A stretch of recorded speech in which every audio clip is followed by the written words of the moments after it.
a gente poder começar a gravação. Bom, estamos gravando então. Hoje nós vamos trabalhar o 11º capítulo. Eu falei do décimo, mas o décimo nós tínhamos trabalhado na última aula. Mas vamos fazer uma revisão aqui para a gente lembrar o que nós falamos para aqueles que não participaram, embora já mandamos o vídeo também. Pessoal, desde o capítulo 8º, eu já falei para vocês, desde o capítulo 8º, versículo 22, Jesus vem corrigindo a visão equivocada dos discípulos dele. Para que a gente entenda o que é essa visão equivocada, nós precisamos entender que os discípulos de Jesus vieram de uma região chamada Galileia. Na Galileia, uma das visões que predominam na Galileia é a visão zelota. Que visão é essa? É a visão de que o Messias, ele seria um estadista, um chefe guerreiro, que iria expulsar os romanos e colocar Israel como aí o primeiro domínio. Essa era a visão aí dos... Estamos começando agora, tá? Fazendo aqui a revisão. Então, essa era a visão dos apóstolos de Jesus. Eles tinham essa visão dos zelotas, né? De que Jesus, enquanto Messias, seria esse chefe guerreiro, esse estadista, que através da violência, das armas, ele iria aí expulsar os romanos ali da Palestina. Essa era a visão dos apóstolos. E como essa visão ela é uma visão mais política do que religiosa, embora ela traga elementos religiosos, porque é restaurar a casa de Davi. Vocês lembram que Davi foi um grande rei, depois teve o filho dele, né, o Salomão. Então a ideia dos apóstolos é que Jesus ia formar um grande reino, um reino político, tá bom? E por isso, no capítulo 10, os discípulos, dois desses discípulos de Jesus, o Tiago e o João, os irmãos, chegam em Jesus e diz a Jesus: quando você instaurar o seu reino, você permite que eu sente à sua direita e meu irmão à sua esquerda? Então eles têm essa visão de domínio, essa visão de reino, de poder. Então quais são as duas visões que os discípulos de Jesus têm sobre ele? Uma é essa do Messias guerreiro, do Messias político, tá? A outra visão é de um Jesus triunfalista, que veio para vencer. Essas duas visões. Então Jesus começa a fazer correções dessa visão, anunciando por 3 vezes a própria morte dele. Que como ele está lutando contra as forças do mal, ele, então, essas forças do mal vão se voltar contra ele e essas forças irão matá-lo. Essa é aí a reflexão que Jesus está fazendo com eles, corrigindo essa questão. E aí dizendo para eles que no reino que ele está produzindo, que ele está instaurando, quem quer ser o primeiro tem que ser o último. Quem quer ser o primeiro tem que ser o último. É isso que o capítulo 10 fala o tempo todo, tá? Então o capítulo 10 ele vai lembrar, o capítulo 11, depois o capítulo 10, vai lembrar essa questão. E Jesus pede para que os apóstolos tenham cuidado com as riquezas, dá o exemplo do jovem rico, da questão do poder. Então o perigo das riquezas, o perigo do poder. Então Jesus está corrigindo isso deles. E nesse momento, Jesus então ele vai cada vez mais mostrando que o serviço é o que marca a instauração desse reino de Jesus. Não poder, não a riqueza, não o triunfalismo, não a violência, mas essa questão ligada aí principalmente ao serviço, tá? E aí Jesus lembra que entre os reis, entre os governadores, todos eles querem o poder, todos eles querem mandar, mas entre vocês não deve ser assim. Entre vocês um deve servir ao outro, e quem quer ser maior, que seja o servidor de todos. E aí o evangelista, sabiamente, o Marcos é muito inteligente, que está escrevendo esse evangelho, ele coloca a figura do cego de Jericó. Para quem nunca foi na Terra Santa, Jericó é uma cidade que fica próximo onde Jesus foi tentado, no deserto. Aí você sobe a montanha e aí vai para Jerusalém. Tá? Jericó ainda fica na altura do mar Mediterrâneo. Então, a partir de Jericó, você começa a subir para Jerusalém. Então, aqui em Jericó, o evangelista Marcos apresenta um cego, que é o cego de Jericó. Já falamos de dois cegos. O Marcos fala de dois cegos, o de Betsaida, e agora está falando aqui do cego de Jericó. Lá em Betsaida, nós sabemos claramente que o Marcos estava dizendo que os apóstolos estavam cegos, porque boa parte dos discípulos de Jesus vem de Betsaida. Aqui também, porque como os apóstolos não estão conseguindo enxergar esse Jesus do serviço, aqui o Marcos quis dizer que o verdadeiro discípulo é esse cego aqui. Por quê? O que o cego quer? O cego fala aqui para Jesus, ele está na beira do caminho. Vocês sabem que o cristianismo foi chamado no início de caminho, tá? O caminho. Então, quer dizer, uma pessoa que está à margem do cristianismo quer compreender, quer enxergar o que é esse cristianismo, o que é esse Jesus. Esse é o verdadeiro apóstolo. O problema não é a cegueira, está dizendo Marcos. O problema é se fechar na cegueira. Esse cego, o que ele faz? Quando ele percebe Jesus, ele começa a gritar. Mas ele ainda é cego. Olha como é que ele chama Jesus. Filho de Davi. Filho de Davi é a visão equivocada do Messias. Por isso que ele está cego. Então, esses que acham que Jesus é o Messias guerreiro, filho de Davi, todos esses são cegos. Só que esse cego, ele quer mudar a visão dele. Olha o que ele fala. Tem compaixão de mim. E depois ele vai dizer, Jesus chama ele, né? Pede para ele ter coragem, para ele se levantar. E aí ele vai então dizer para Jesus, Jesus pergunta, o que você quer que eu faça com você? Ele fala assim, quero enxergar novamente. Eu estou tendo a visão equivocada do Senhor. Então o discípulo verdadeiro não é o que enxerga Jesus como o filho de Davi, o guerreiro, aquele Messias que vem dominar, mas é aquele que entende Jesus da forma correta, como aquele que veio servir. E por isso que ele vai enxergar e Jesus vai dizer, sua fé te salvou. Então, engraçado que ele usa, que o evangelista usa o termo gritar, está no capítulo 10, versículo 47. 10, o que é gritar? Em todo o evangelho de Marcos, quando fala gritar, é um espírito impuro. Quer dizer, é o espírito impuro que faz com que a gente não enxergue Jesus como ele é. Então, a possessão que a gente fala, né? Essa possessão no sentido de induzir a pessoa ao erro. Então, só para mostrar que cegos são todos aqueles que não enxergam Jesus como Messias servidor. Então, esse é um ponto importante. Então, Jesus está fazendo correções em relação aos seus discípulos. E hoje, então, eu vou ensinar vocês aqui, na verdade, eu estou usando um texto do Alberto Maggi, que é um grande biblista italiano, e ele muito preciso na interpretação. Eu mandei para vocês aí o PowerPoint, vou usar bastante essa questão hoje. E eu vou até agora colocar o PowerPoint aqui, porque nós vamos ler o texto e vamos analisar a partir do texto. Então, quem está com a Bíblia aí já pode pegar a Bíblia. Deixa eu só abrir aqui o PowerPoint, porque aí a gente vai em cima do texto. Nós vamos começar então a entrada de Jesus em Jerusalém. São 3 episódios importantes para a gente entender essa questão da entrada de Jesus em Jerusalém. Capítulo 11 do Evangelho de Marcos. Para aqueles que ainda não acostumaram com os termos, quando a gente diz assim que vai fazer uma exegese, é uma interpretação a partir do que se entendia na época, tá? Tentar aproximar o mais próximo desse texto, para a gente entender o que o Marcos queria dizer.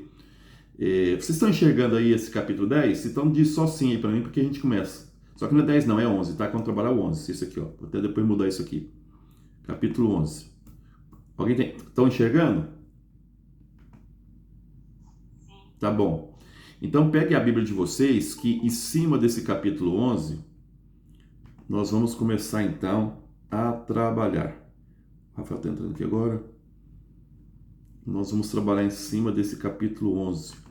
Estão enxergando aí, né? Vamos lá então.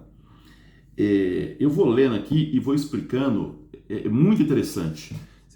Hoje vocês vão ver tanto que é bom estudar a Bíblia. Ele é muito, muito interessante a interpretação do Alberto Maggi, né, que dá a esse capítulo 11, versículo... São 3 partes, eu vou à primeira parte aqui, que é o capítulo 11, versículo de 1 a 11.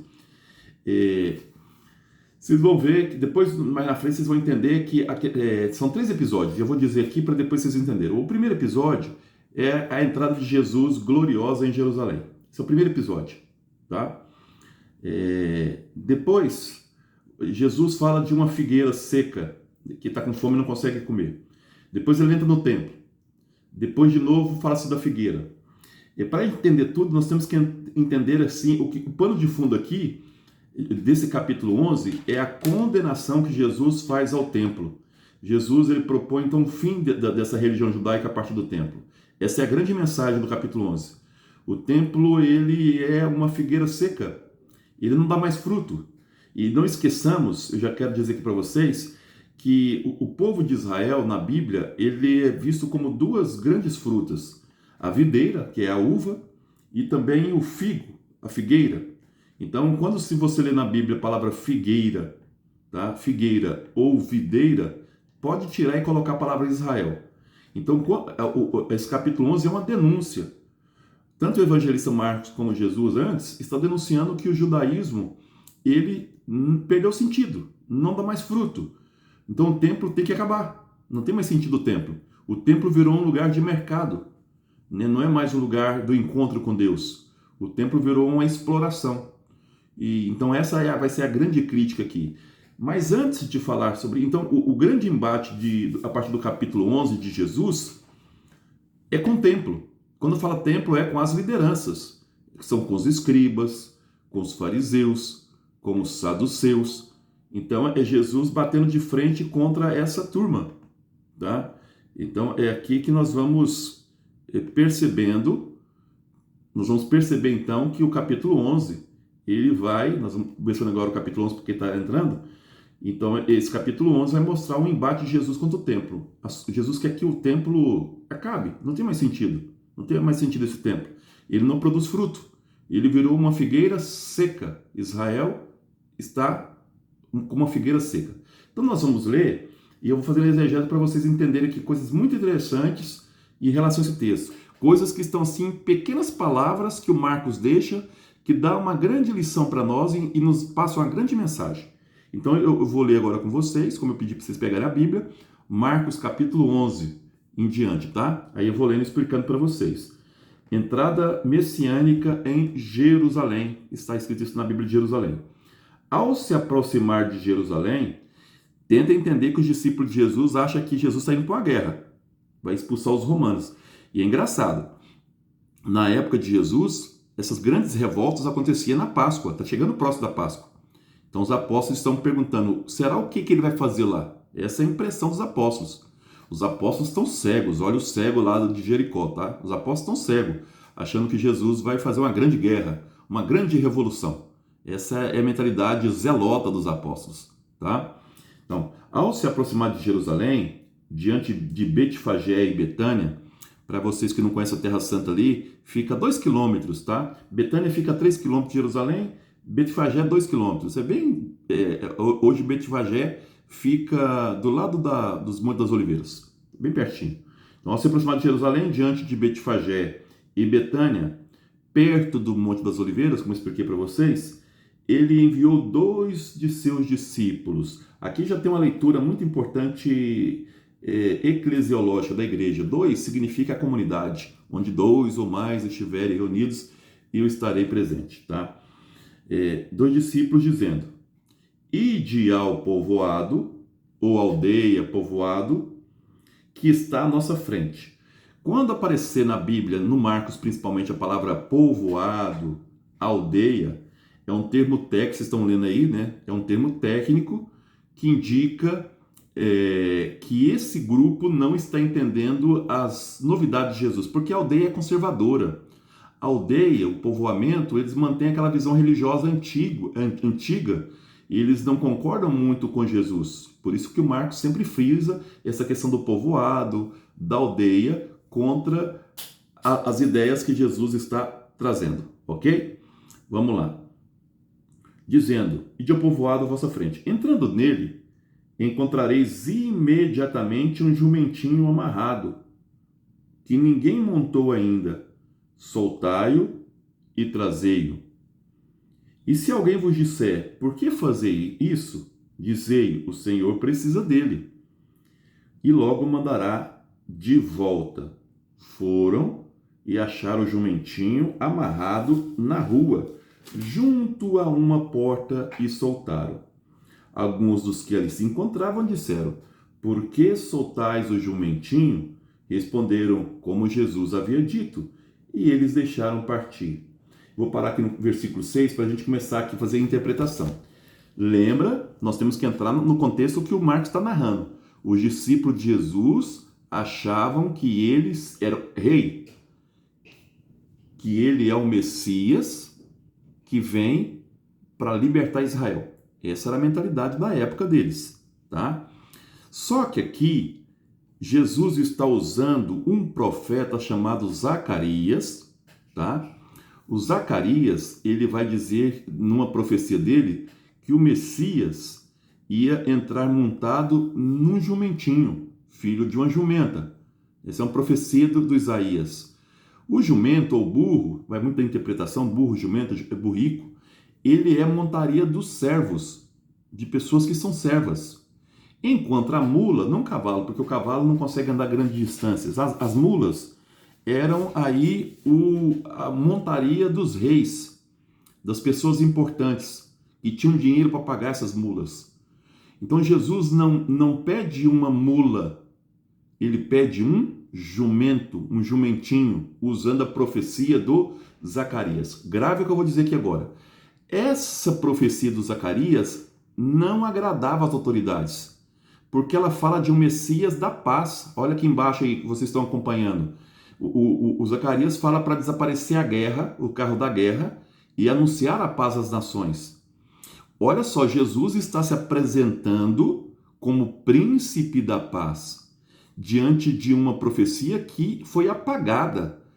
Não se falava dessa profecia nas sinagogas, nem no templo, porque os judeus não querem aí essa ideia de um Messias que não seja guerreiro, de um Messias que não seja forte. Então veja bem, Jesus novamente está corrigindo a visão dos seus apóstolos. Eu não sou o Messias que vocês estão esperando. Eu sou o príncipe da paz. Quem fala muito também da questão do príncipe da paz, do servo sofredor, é o Isaías. Jesus é esse Messias. O Messias do Isaías, o Messias servo sofredor, o príncipe da paz, que o Zacarias aí anunciou. Por isso que é um gesto, você sabe que nos evangelhos aparece muitas vezes gestos simbólicos, porque todo o evangelho traz muito simbolismo, porque o simbolismo fala mais forte ao coração do que a razão. E nós precisamos entender muitas vezes o texto com o coração também. Então, o fato de Jesus solicitar um jumentinho e não uma mula é o primeiro grande gesto simbólico de correção da visão dos discípulos. O reino que eu vou instaurar não é o reino dos zelotes, guerreiro. Não é o reino dos fariseus e nem mesmo dos essênios. É um reino diferente. É um reino onde as pessoas devem servir umas às outras. Devem se voltar para Deus. Olha só o que ele está fazendo aqui, ó.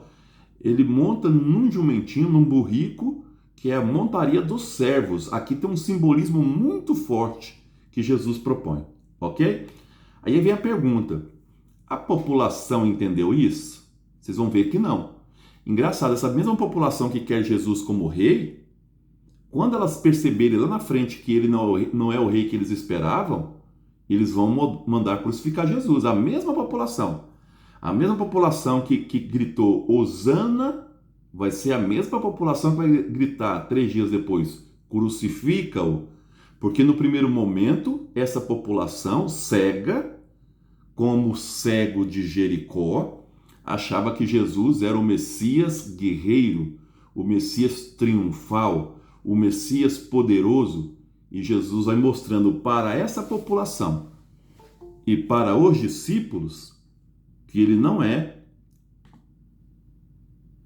não é esse tipo de Messias, tá? Vamos ver aqui que o povo também não consegue perceber isso. Olha só. Então Jesus é um Messias da não violência, do não poder, da não força, mas um Messias da paz.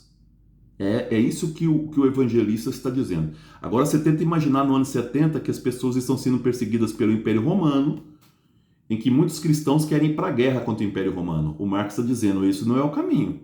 O caminho não é da violência, o caminho não é do poder, o caminho não é da força, mas é a busca pela paz.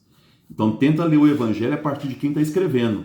Ele escreve no momento de perseguição, em que muitos querem ir para a guerra contra o Império Romano. O Marcos está dizendo, da mesma forma que Jesus era o príncipe da paz, ele não aceita essa visão de vocês de violência. Aí, olha a frase, essa frase é muito interessante porque ela tem uma mensagem atrás dela. Desamarre o burrico e traga-o aqui. Lembra que eu falei que a profecia, quem é que narra a profecia do burrinho? Zacarias. A profecia não estava apagada porque o templo não queria apresentá-la, porque apresentava um Messias fraco. Então, quando fala assim, desamarre e traga aqui, é como se o evangelista tivesse, ele, Jesus, dizendo, desamarre essa profecia, faça com que ela apareça novamente, porque ela estava escondida, ninguém queria ler essa profecia nos templos, nem no templo, nem nas sinagogas. Então, o termo desamarre e traga aqui não é especificamente o jumentinho. Jesus está dizendo, através do Marcos, né, que desamarre a profecia. É essa profecia que tem que vir à tona. É essa profecia que tem que aparecer para as pessoas. O do príncipe da paz, não da violência. Vocês precisam conhecer essa profecia. É isso que esse termo quer dizer. Desamarre e trago aqui. Desamarre a profecia, tá? E aí um ponto importante é que Jesus, ele não subiu no jumentinho, mas ele sentou. Porque quando Marcos está escrevendo isso aqui, ele vai lembrar da figura de Jesus sentado à direita do Pai, tá? Então, sentado aqui neste jumentinho significa que essa profecia de um Messias da paz, de um Messias de serviço, está ligado diretamente a ele, Jesus, porque ele está à direita do Pai, sentou-se, tá? Vamos aqui continuar. E as pessoas que estão com Jesus, aqui agora eu vou continuar no versículo 7, tá? Levaram a Jesus o jumentinho sobre o qual puseram suas vestes e ele o montou, tá? Muitos estenderam suas vestes pelo caminho e outros puseram ramos que haviam apanhado dos campos. Jogar a roupa no chão e jogar ramos no chão, isso acontecia quando os reis passavam, quando os imperadores passavam. Então a população está cega ainda. Ela acha que Jesus é um rei, ela acha que Jesus é um imperador. Então essa população começa a jogar os ramos no chão, no sentido de que agora nós temos um novo rei. O nosso rei não é mais o imperador romano, o nosso rei não é mais o prefeito que está aqui na cidade, o nosso rei é o Messias, esse Messias que vai nos libertar. Então a população não enxergou ainda Jesus, ela está cega. E para mostrar que ela está cega, olha o que vai dizer que o texto aqui, ó. Vamos continuar. E os que iam à frente dele e os que seguiam gritavam. O que é gritar?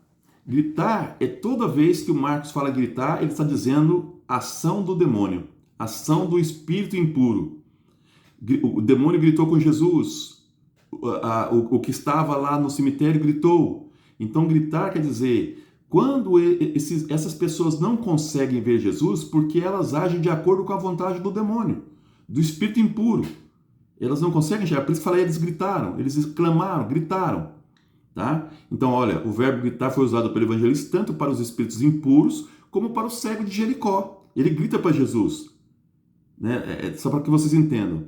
E outra coisa, olha o que eles vão gritar. Hosana bendito que vem em nome do Senhor.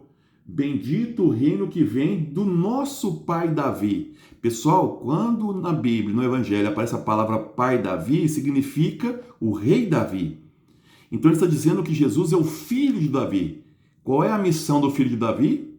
é ser o Messias libertador de Israel, de libertar Israel do Império Romano. Então o povo está achando, a palavra Hosana significa exatamente isso, lá, ó, lá embaixo, lá, ó. Vamos, salva-nos. Salva-nos de quem? Do Império Romano. Esse é o Salmo 118, tá? Que é um salmo messiânico, o Salmo 118. Vamos, salva-nos. Hosana. Hosana significa salva-nos, Senhor. Salva-nos do Império Romano. Então, seja, muitas vezes esse Salmo 118, como falou, era cantado pelos generais vitoriosos, né? Então, aqui eles estão pedindo para Jesus como rei, como filho de Davi, o Messias que tem que libertar eles, livrá-los do Império Romano, através da guerra.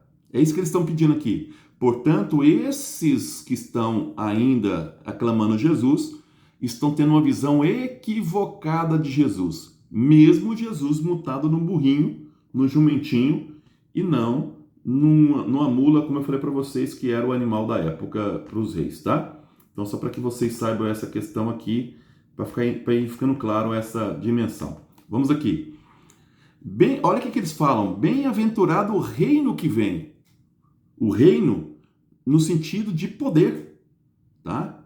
Então, seja, eles querem um reino político, um reino que vai contra aquela ideia de Jesus de algo pacífico, de algo como um serviço, ok? Jesus entrou no templo em Jerusalém e, tendo observado tudo como já fosse tarde, saiu para Betânia com os 12. Então, Jesus vai entrar 3 vezes no templo, tá? A primeira coisa que também é simbólico, ele entra no templo e observa, porque ele sabe que vai ter que criar um grande embate com relação ao templo. Para Jesus, a religião judaica baseada no templo está falida, está estéril. Por isso que nós vamos falar agora da figueira estéril, tá? Então está estéril, não produz mais fruto. Então Jesus, à tarde, olha o templo e sabe que a partir dali então vai ter que fazer um embate com relação ao templo. O templo não é apenas o templo físico, mas as pessoas que administram esse templo. Então agora aqui nós vamos falar da figueira estéril. Vamos falar aqui da figueira estéril. Isso está a partir do capítulo 11, versículo 12, para quem está acompanhando. Diz o seguinte: no dia seguinte, quando saíam de Betânia, Betânia é onde morava Maria, Marta e Lázaro, tá? Maria, Marta e Lázaro. No dia seguinte, quando saíram de Betânia, teve fome. Aqui, eu até coloquei aqui a partir desse biblista, muito bom, que eu gosto dele bastante, chamado Alberto Maggi. Ele diz o seguinte: fome de Jesus é o desejo de encontrar frutos do templo. Daqui a pouco ele vai entrar no templo. Então ele está indo para o templo. Então Jesus teve fome. Fome do quê? De fruto. Qual fruto? Do templo. Que o templo desse fruto. Ele desejava que o judaísmo desse fruto, mas não dá. Tanto é que o que acontece? Teve fome. Ao ver a distância uma figueira coberta de folhagem, ao ver distante, ele está indo para onde? Para o templo. Ao ver o templo de longe, coberto de folhagem, com todo o seu esplendor, mas estéril por dentro, tá? Então, olha só aqui embaixo, aqui, o fígado tem um esplendor externo que engana, folhas que escondem a esterilidade interna. Então, aqui está dizendo aqui claramente que o templo está estéril, que não produz nada. Eu já até mostrei para vocês aí, ó, figueira e videira são 2 árvores que descrevem Israel. Oséias 9:10, Miqueias 7:1, Jeremias 8:13 e Joel 1:7. Então, a figueira ali não é uma árvore. A figueira ali é Israel. A figueira, Jesus, o evangelista Marcos está dizendo de Israel. Fome é o desejo de Jesus de ver frutos no templo. Ele vê o templo de longe, tá? Vamos continuar aqui. Foi ver se acharia algum fruto no judaísmo, no templo, mas não encontrou senão folhas, aparência. Jesus só viu aparência no templo. Nada de religião, nada de encontro com Deus, nada. Ninguém jamais... E aí Jesus fala assim, dirigindo a árvore, diz: ninguém jamais coma do seu fruto. E seus discípulos ouviram. Quer dizer, Ninguém mais vai comer desse fruto do judaísmo. Ele está condenado. Tá bom? Vamos aqui para o versículo 15. Chegaram a Jerusalém, tá?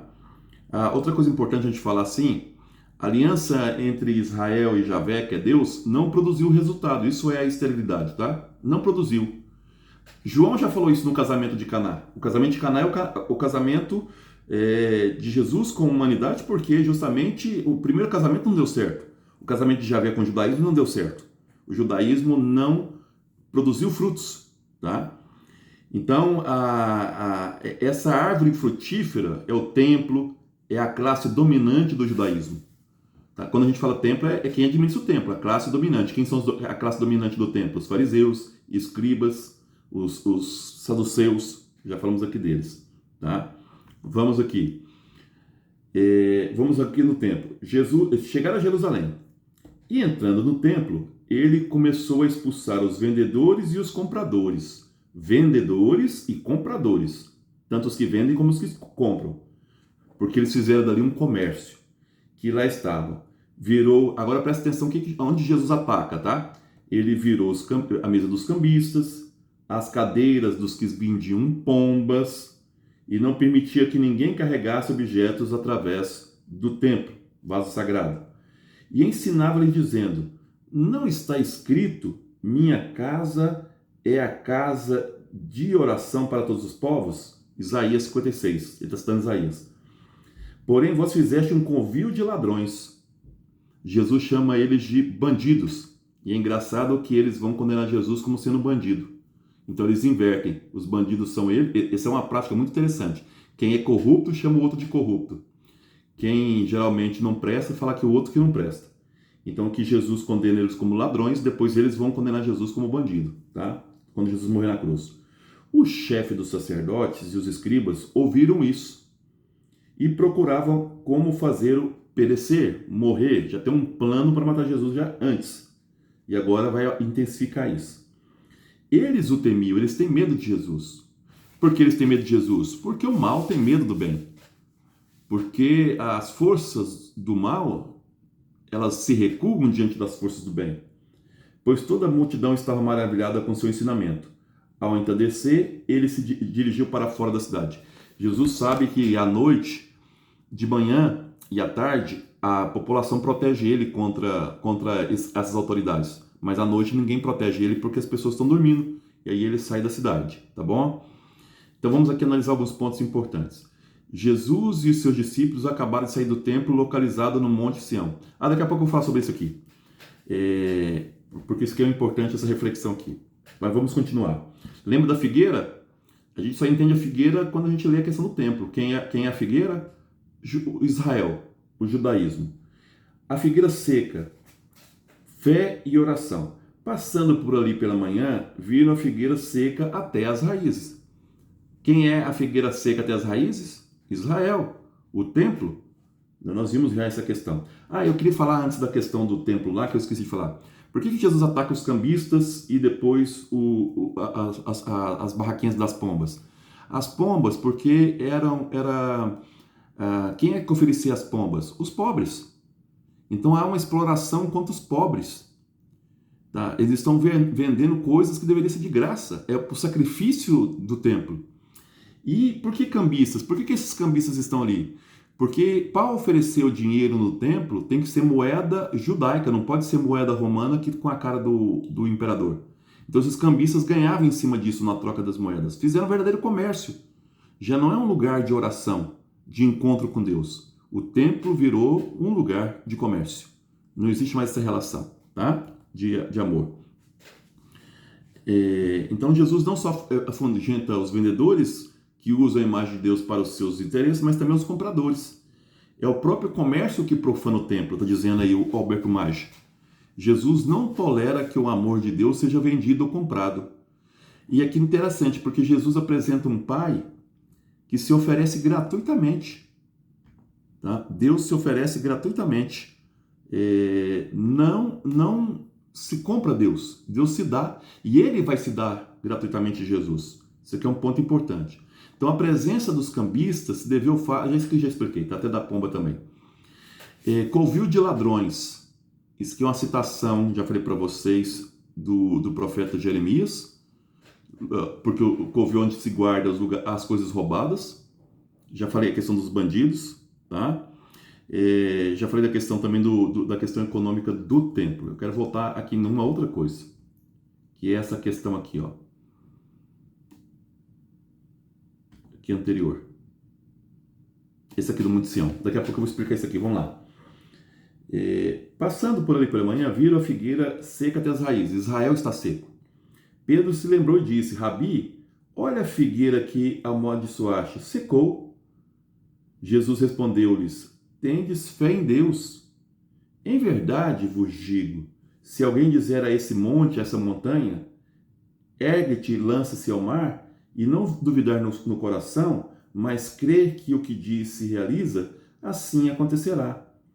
Por isso vos digo, tudo que quando suplicaste e pedires, credes, já o recebestes, assim será para vós. E quando estiveres orando, se tiverdes alguma coisa contra alguém, perdoai-lhes, para que também o vosso Pai que está no céu vos perdoe as vossas ofensas. Presta muita atenção que eu vou explicar. O que significa isso? Dizer uma montanha, sai desse lugar, vai para esse. Qual que é a montanha? É a montanha do templo. O templo fica em cima da montanha, tá? Então esse monte que está dizendo aí é o próprio templo. Jesus está dizendo o quê? Que se alguém der a sua adesão a Deus, esse monte vai desaparecer, ele vai sair desse lugar e vai para outro. Não precisa do templo, é isso que está dizendo. O que basta é a fé em Deus, é a adesão a Deus, é a oração. O objeto, está dizendo Alberto Magno, do pedido refere-se a tudo que está em consonância com a construção do reino de Deus. Quer dizer, tudo que a gente pedir não é qualquer oração. Não é que Deus vai te atender se você orar para alguma pessoa morrer, não é isso. Então Deus vai te atender todas as vezes que você estiver em consonância com Ele, né? Na lógica do amor, é isso que vai dizer. O último ponto aqui da reflexão de hoje está ligado à questão aqui da autoridade de Jesus. Eu vou aqui passar para esse ponto aqui, ó. É o último ponto do nosso coisa aqui, ó. Esse aqui, ó. Nós estamos no versículo 27. Eu vou ler e eu vou explicar aqui, ó. Foram de novo a Jerusalém, e enquanto ele circulava no templo, aproximaram-se os chefes dos sacerdotes e os escribas e anciãos, que cercaram ele. Então é a terceira vez que Jesus vai ao templo e a última, não vai aparecer ele mais, tá? E ele está sozinho, os apóstolos não estão ali mais, tá? Aqui está o Sinédrio. Quem é o Sinédrio? O Sinédrio é a composição de 70, na época de Jesus, tá? Era uma assembleia com 71 homens, composta por sumos sacerdotes, saduceus, fariseus, escribas, tá? Eles tinham poder religioso, eles tinham poder social e eles tinham poder político. Isso era o Sinédrio. É esse Sinédrio que cerca Jesus. Esse Sinédrio tem autoridade jurídica sobre o templo. E aquilo que Jesus fez, que foi expulsar os vendedores, Jesus não tem essa autoridade política. Jesus sabe disso. Então eles queriam pegar Jesus nessa questão, porque se Jesus, eles perguntam para Jesus, com qual autoridade você fez isso? Se Jesus responder, Jesus seria preso ali mesmo e ali mesmo seria já condenado à morte. Só que Jesus é esperto. Jesus sabia que não tinha autoridade jurídica. Jesus tira a pergunta do campo jurídico e joga ela no campo religioso. Olha o que Jesus vai dizer para eles aqui, ó. Embaixo. Então, com que autoridade você faz essas coisas? De novo, Jesus não tem autoridade. É só o Sinédrio que tem autoridade sobre o templo. Aí Jesus vai colocar o seguinte. Ele vai perguntar, eu vou responder para vocês se vocês me responderem uma outra coisa. E continua aqui. Jesus respondeu, eu vos proporei também uma questão. Se vocês me responderem, eu respondo. Respondei-me. Eu vos direi com que autoridade faço essas coisas. Se vocês responderem, eu vou dizer com qual autoridade fiz essas coisas. O batismo de João era do céu ou dos homens? Aquele batismo que ele fazia no Rio Jordão, vinha de Deus ou dos homens? Eles pensaram uns com os outros, dizendo, se respondermos do céu, ele dirá, por que então não creste nele? Mas se respondermos dos homens, temiam a multidão, pois todos pensavam que João era de fato um profeta. Diante disso, eles responderam a Jesus, não sabemos. Jesus também disse, não, nem eu vos digo com qual autoridade faço essas coisas. O que Jesus fez? Jesus tirou a pergunta do campo jurídico e trouxe para o campo religioso. João não tinha autoridade também para pregar. E ele pregou porque o Espírito é que deu essa autoridade. Então, qual que é a autoridade de Jesus? A do próprio Deus. É o Espírito que faz com que Jesus tenha essa autoridade. Esse mesmo Espírito que fez com que Jesus fosse batizado por João. Jesus é essa sequência do João. Tá? Então, ou seja, o batismo do João é de Deus. Então, é essa minha, vamos dizer, chancela. É essa minha autoridade. Minha autoridade não é jurídica. Minha autoridade é religiosa. Tá? Então, para que vocês acreditem em mim, vocês precisam acreditar também que eu venho a partir dessa conversão a João Batista. Tá? Que João Batista pregava? O fim da injustiça.